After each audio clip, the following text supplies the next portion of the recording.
15 years in landscaping has taught me one thing. Nobody plans to ruin their backyard. It happens one good idea at a time. A homeowner calls me in April, proud of what they built last fall. By July, they're asking how much it costs to undo it. I've stood in yards where the fix cost more than the original mortgage payment. I've watched a 4-figure weekend project turn into a 5-figure teardown 18 months later. And one mistake on this list, sitting at number 5, isn't about money at all. It's the one call in 15 years I still think about. You'll understand exactly what I mean when we get there. We've got 13 mistakes to get through, ranked from bad to absolutely brutal. Before we start, hit subscribe, tap like, and share this with someone about to break ground on a backyard project this year. It might save them thousands. Let's start at number 13. Mixing metal finishes that fight each other outdoors work. Would you pair a stainless steel fire bowl with a rusting iron table and call it eclectic? Because that's what's happening in half the backyards I walk into. Homeowners buy patio pieces one season at a time. A fire pit here, a set of chairs there, a planter on sale in October. Nobody's thinking about metal compatibility. They're thinking about what looked good in the store. Here's the hidden problem.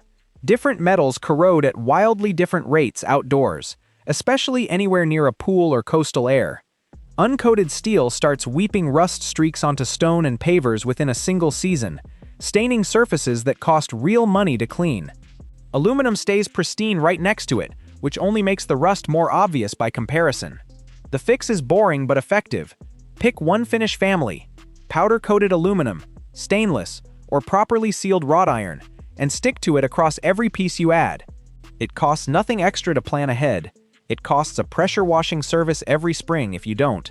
But mismatched metal is nothing compared to what's happening at the base of your trees. And that's mistake 12. 12. Piling mulch into a volcano around every tree trunk isn't tidy.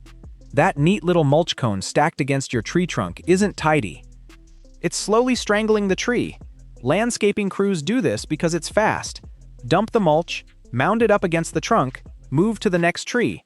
It looks intentional. It looks like effort was made. Homeowners assume more mulch against the trunk means more protection. The opposite is true.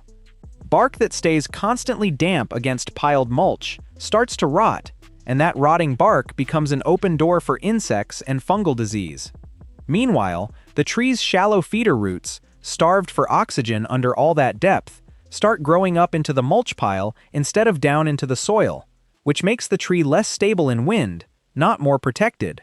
The fix takes 10 minutes per tree. Pull mulch back at least 3 inches from the trunk, taper it into a flat donut shape instead of a volcano, and keep the total depth around 2 to 3 inches. Free to fix, and it adds years to a tree's life. But even a healthy tree won't save your yard from what's creeping under the fence line in mistake 11. 11. Planting running bamboo with no rhizome barrier number tom. Nothing on this list spreads faster, or with less mercy, than bamboo planted without a barrier. Homeowners plant it for instant, dense privacy, and it delivers, fast. That's exactly the problem. Running bamboo varieties send out underground rhizomes that can travel 20 feet or more in a single growing season, popping up through lawns, driveways, even through a neighbor's foundation planting beds.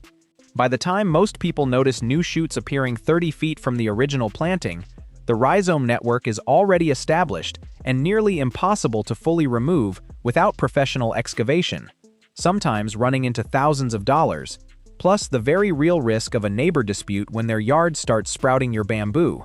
The fix, if you love the look, is a heavy-gauge rhizome barrier installed 30 inches deep around the entire planting before you ever put a single cane in the ground. Or better yet, choose a clumping bamboo variety instead of a running one. Same tropical look, zero underground ambush. Quick reminder before we keep going: hit subscribe, like this video, and share it with anyone eyeing bamboo at the garden center this spring. It could save their whole yard. Next up, the mistake that fails silently until the day it doesn't. 10. Building a pergola without checking the footing depth and terrain. Here's a question almost nobody asks before building a pergola. How deep do the posts actually need to go?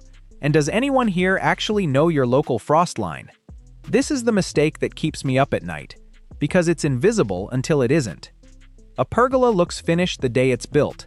Level, solid, beautiful. Homeowners never think to ask whether the contractor set the posts below the frost line, because the structure isn't holding back water or a hot tub, it's just standing there. But every winter, freezing soil expands and contracts, and posts set too shallow get slowly heaved upward, fraction of an inch by fraction of an inch. Nobody notices for 2 or 3 years. Then suddenly one post is visibly higher than the others, the whole frame racks out of square, and what looked like a permanent structure is now leaning enough that a strong wind could bring it down. The fix: footings poured below the regional frost line, often 36 to 48 inches in colder climates, set in concrete, with the post anchored on a bracket rather than buried directly in the ground, which also stops rot at the base. It costs more up front than a quick weekend build. It's the difference between a pergola that lasts 30 years and one you're rebuilding in 5. 9. Relying on a single floodlight instead of layered lighting when darker. One giant motion-activated floodlight mounted under the eave. Does that actually make your backyard feel safer? Or does it just make everything past its beam feel darker? Homeowners install a single bright floodlight because it's the cheapest, fastest lighting decision available. Screw it in. Done. Box checked. The problem is contrast. A floodlight blasts one zone into stark white light and throws everything outside that beam into deeper shadow than before you installed it, which means the areas you actually can't see from the house are now harder to see than ever. It also means the light snaps on and off constantly, triggered by every passing cat and blowing branch, training you to ignore it entirely, which defeats the point of having it in the first place. The fix is layers, not one blast. Soft path lighting at ankle height, a couple of warm-up lights washing tree trunks or a fence line, and motion lighting reserved specifically for entry points, not the whole yard. It costs more than one floodlight. It actually makes the space usable and safe at night instead of just bright in one spot. 8. Digging a backyard pond with an undersized pump. A backyard pond sounds peaceful, right up until it turns into a green, algae-choked eyesore by July. And it usually comes down to one part nobody budgeted properly. DIYers price out a pond based on the liner and the rocks, because that's what's visible in the finished photos. The pump is treated as an afterthought, whatever fits the budget after everything else is bought. But a pump that's undersized for the pond's actual volume can't circulate the water fast enough to stay oxygenated and clear. Within weeks, algae blooms take over, the water turns pea green, and if there are fish involved, oxygen levels can drop low enough to kill them. What was supposed to be the calming centerpiece of the yard becomes the thing guests politely avoid mentioning. The fix is simple math done before you dig. Your pump needs to circulate the entire pond volume roughly once every 1 to 2 hours, which usually means sizing up from whatever feels adequate. Pair it with proper biological filtration, and a pond stays clear instead of becoming a swamp with a nice border. Before we go further, hit subscribe, tap like, and share this with someone building a pond this summer. They need this math before they dig, not after. Now the mistakes start getting harder to undo. 7. Planting invasive English ivy as a no-mow ground cover. Would you plant something specifically because it never stops growing? That's the entire appeal of English ivy, and it's also exactly why it becomes a nightmare. Homeowners choose ivy as ground cover because it promises to fill in bare patches fast and never needs mowing. It delivers on that promise almost too well. Left unchecked, ivy doesn't just cover the ground, it climbs. It works its way up trees, fences, and siding, and once it reaches a tree trunk, it can eventually shade out the tree's own leaves and add enough weight to make the tree unstable in storms. On siding, ivy's aerial rootlets work into seams and behind trim, trapping moisture against the wall and accelerating rot you won't discover until you try to pull the vine off, and half the siding comes with it. The fix is switching to a well-behaved native ground cover, creeping phlox or wild ginger, depending on your sun exposure, that fills space without the climbing habit. If ivy's already established, removal means cutting it at the base of every tree and structure immediately, not waiting for someday. 6. Skipping the permit before building a deck moment. Here's a mistake that doesn't show up until the exact moment you try to sell your house. Homeowners skip the permit process on a deck build because it feels like unnecessary paperwork for something they're building on their own property. The contractor either doesn't mention it or quietly skips it to save time. The deck goes up, looks great, gets used for years without incident. Then comes the closing table. A home inspection during a sale reveals an unpermitted structure, and in many municipalities, that triggers a requirement to either retroactively permit it, which can mean tearing open finished framing for inspection, or remove it entirely before the sale can close. I've seen deals delayed for weeks over a deck that was otherwise perfectly built, purely because there was no paper trail. The fix costs a small filing fee and a couple of inspections during the build. It's tedious. It's also the only way to guarantee that the deck you're proud of today doesn't become a closing day crisis 5 years from now. 5. Installing a playset with no real fall zone surfacing. This is the mistake that isn't about money. This is the one that costs you something you can't buy back. And in 15 years, it's the one I never got used to. Backyard playsets go up fast, usually over a weekend, straight onto whatever's already there. Grass, a patch of dirt, sometimes just packed soil. It looks complete. The kids are thrilled. Nobody's thinking about what happens 6 inches below where their feet will land. Here's what almost nobody accounts for. Grass and hard-packed dirt offer almost no shock absorption, and most playground injuries happen from falls, not from equipment failure. The surfacing underneath a swing set or slide isn't decoration, it's the actual safety system, and skipping it is the single most common oversight I see in backyards with young kids. I've been called to a yard after an accident that proper surfacing would have completely prevented, and that's not a story I can make sound lighter than it is. The fix is non-negotiable. A minimum of 9 to 12 inches of certified playground mulch, rubber mulch, or poured rubber surfacing extending well beyond the equipment's fall zone in every direction. It costs a few $100s. It is the cheapest, most important thing you will ever install in a backyard. If you take one thing from this entire video, take this. The safety underneath the fun is never optional. Hold on to that. It connects straight to the mistake at number 1.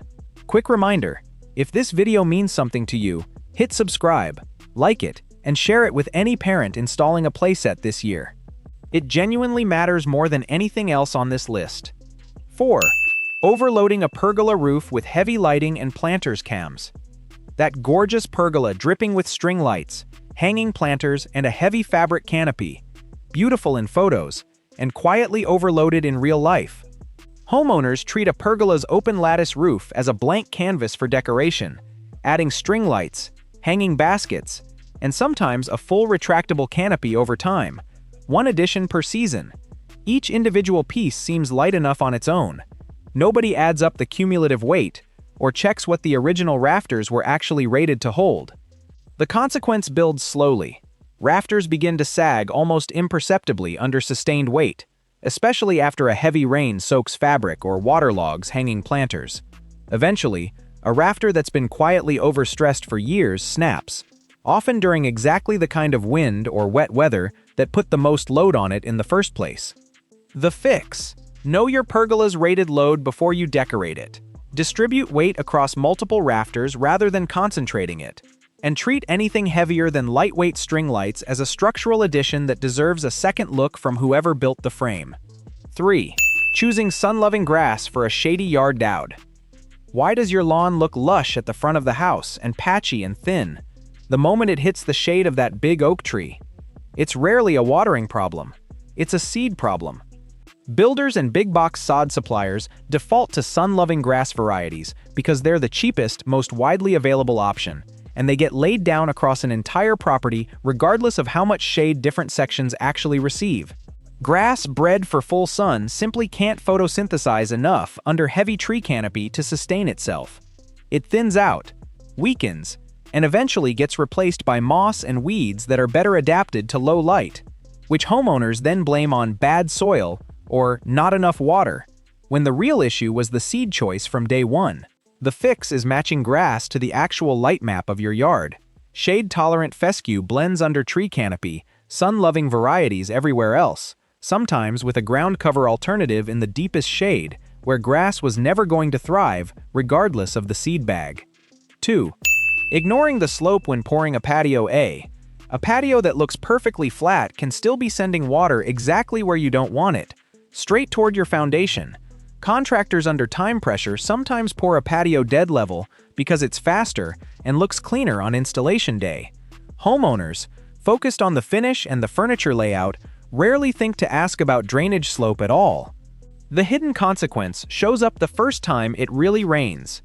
Without a slight grade, usually about a quarter inch of fall per foot, angled away from the house, water pools on the surface or worse, sheets directly toward the foundation, where it can eventually work into basement walls or crawl spaces.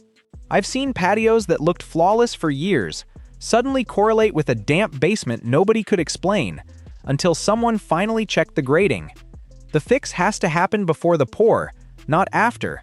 Confirm the slope with the contractor in writing, verify it away from the house, and if a patio already exists without proper grading, a French drain along the problem edge can redirect water without tearing anything out.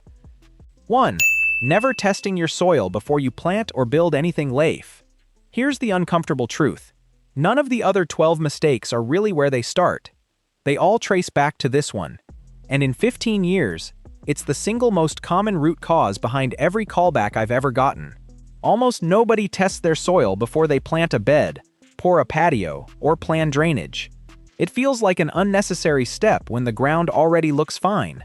Brown, solid, ready to build on. But soil composition determines almost everything downstream. How well water drains, which plants will actually thrive, versus slowly struggle. Whether a footing needs to go deeper, even whether that patio slope you carefully calculated will actually work with how the ground absorbs or sheds water. The hidden consequence is that homeowners spend years treating symptoms instead of causes, replacing dead plants that were never wrong for the space, just wrong for soil nobody checked, or fighting drainage problems that a $5 test would have predicted before the first shovel went in. I've watched people spend tens of thousands of dollars across years solving problems a basic soil test would have flagged on day one. And that's before you consider everything else on this list: the pergola footing, the fall zone surfacing, the pond, the lawn. Every single one of them performs better when you actually know what you're building on top of. The fix costs almost nothing. A simple soil test kit or a local extension office analysis for under $50 tells you pH, drainage rate, and composition before you commit to anything permanent.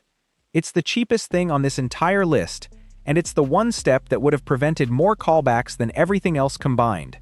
If there's one principle to take from all 13 of these, it's this. Almost every backyard regret isn't a materials problem or a bad luck problem. It's an information problem. A decision made without knowing something that was entirely knowable beforehand. The families who never call me with an emergency aren't the ones who spent the most. They're the ones who asked one more question before the shovel ever hit the ground. If you recognized even 2 or 3 of these in your own yard, you're not alone, and none of them are unfixable. But before you touch the backyard again, you need to see the front yard mistakes quietly hurting your home's value from the street. And that video is right here. Hit subscribe, like this one on your way out, and I'll see you in the next video.